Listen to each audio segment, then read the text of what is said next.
दोस्तों, आज आपके सामने मैं एक पेनी स्टॉक लेके आया हूँ जिसकी प्राइस 31 रुपीज़ के आसपास है, जो कि 80-85 रुपये तक ग्रोथ करके फिर उसके बाद 30 रुपीज़ तक आ चुका है और इसके बाद दोबारा से ग्रोथ करने जा रहा है। आज ऐसे पेनी स्टॉक के बारे में बताने वाला हूँ जिसका मार्केट कैप भी छोटा है, लेकिन कंपनी प्रॉफिट में काम कर रही है और अच्छे आरओसी और आरओई के साथ काम कर रही है। लगभग 35% से ऊपर है। तो इस तरीके से कंपनी का नेट प्रॉफिट वो भी बहुत अच्छा आ रहा है और वापस से कंपनी पटरी पे आ चुकी है और वो ग्रोथ करने लग गई है। तो अगर आप इस समय इस कंपनी के अंदर इन्वेस्ट करते हैं तो हो सकता है आगे आने वाले टाइम में आपको अच्छा बेनिफिट मिल सके। कंपनी के ऊपर हमेशा नजर बनाए रखनी चाहिए। जो भी मैं बता रहा हूँ आपको, अगर आप ऐसी कंपनी का कोई शेयर परचेज करते हैं तो उसके क्वार्टर टू क्वार्टर रिजल्ट देखते रहने चाहिए कि कंपनी कैसे ग्रोथ कर रही है और क्या कर रही है। ठीक है, सारी बातें आगे अपन करते रहेंगे और मैं चलता हूं आगे। तो कंपनी का नाम है दोस्तों अक्सिता कॉटन लिमिटेड। ये क्या काम करती है? ये मैन्युफैक्चरिंग, ट्रेडिंग, प्रोसेसिंग और फिनिशिंग ऑफ कॉटन बेल्स का काम करती है। इसके बाद अपन आगे बढ़ते हैं। तो दोस्तों, इसका जो मार्केट कैप है वो छोटा सा है, 613 करोड़ रुपए का, और इसकी करंट प्राइस अभी जो चल रही है 31.2, मतलब 31 रुपए 20 पैसे चल रही है।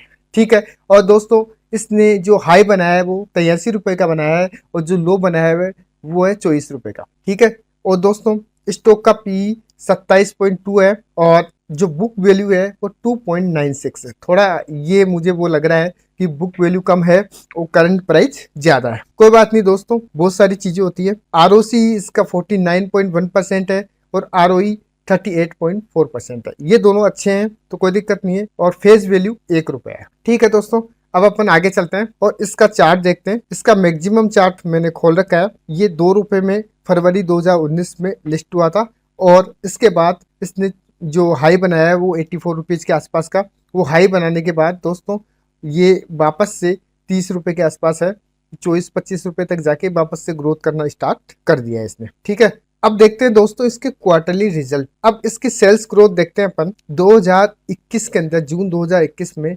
127 करोड़ थी, फिर इसके बाद 236, फिर 168, फिर इसके बाद 286, फिर 204, फिर 91। मतलब सितंबर 2022 के अंदर 91 करोड़ आई है।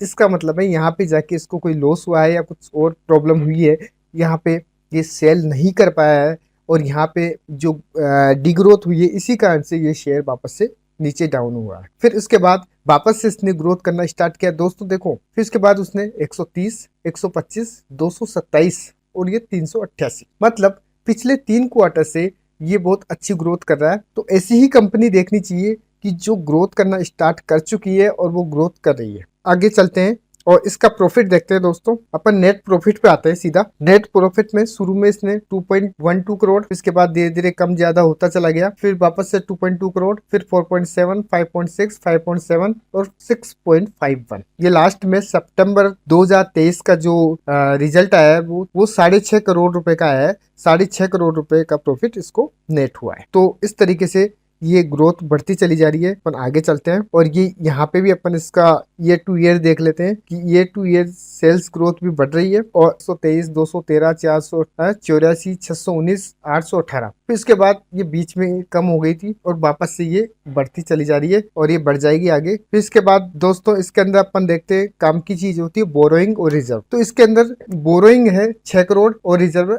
39 करोड़, मतलब कि जो रिजर्व है वो ज्यादा है बोरोइंग से, तो कोई दिक्कत नहीं है। अब चलते हैं दोस्तों इसकी मेन चीज प्रमोटर होल्डिंग के बारे में। शुरू में जो प्रमोटर होल्डिंग थी 73.26 ये होल्डिंग थी। फिर इसके बाद दोस्तों ये यहाँ पे दिसंबर 2022 के अंदर 69.65% रह गई। फिर उसके बाद वापस से उन्होंने बढ़ाना चालू किया, 97 कर ली। तो जून और सितंबर में इन्होंने प्रोग्रेस की है, इसको वापस से बढ़ाया है। फिर उसके बाद एफआईआई ने भी इस तरीके से किया है। ये लास्ट में जून में उन्होंने घटा दी थी, लेकिन सितंबर में वापस से उन्होंने बढ़ा दी होल्डिंग। तो इस तरीके से दोस्तों कि एफआईआईस और प्रमोटर दोनों होल्डिंग वापस से बढ़ा रहे हैं, मतलब कंपनी में कुछ अच्छा होने जा रहा है। वापस से हो सकता है कुछ अच्छा हो। तो दोस्तों अगर आप कुछ शेयर अगर परचेज करके रख लेते हो तो भविष्य में लॉन्ग टर्म के हिसाब से अगर उसको परचेज करते हो तो वो आगे ग्रोथ जरूर करेगा, कंपनी आगे जरूर बढ़ेगी। लेकिन एक बात हमेशा ध्यान रखनी चाहिए, हर 3 महीने में जो क्वार्टरली रिजल्ट आते हैं उस पर हमेशा नजर रखनी चाहिए ऐसे शेयरों पे। अगर वो वापस से उसमें कोई दिक्कत आने लग जाती है तो आप से उस कंपनी से निकल जाओ उसी समय। और आप बोलोगे कि जब कंपनी में कोई प्रॉब्लम आती है तो सेलर पैक लगना चालू हो जाते हैं, तो उस समय क्या करें, तो वो भी मैं तरीका बताऊंगा कि उसमें से आप किस तरीके से निकल सकोगे। तो मेरे चैनल को सब्सक्राइब कर लो, आगे मैं बहुत सारी नॉलेज देने वाला हूँ आपको। और अगर मेरा वीडियो आपको अच्छा लगा हो तो लाइक करना। Thank you for watching.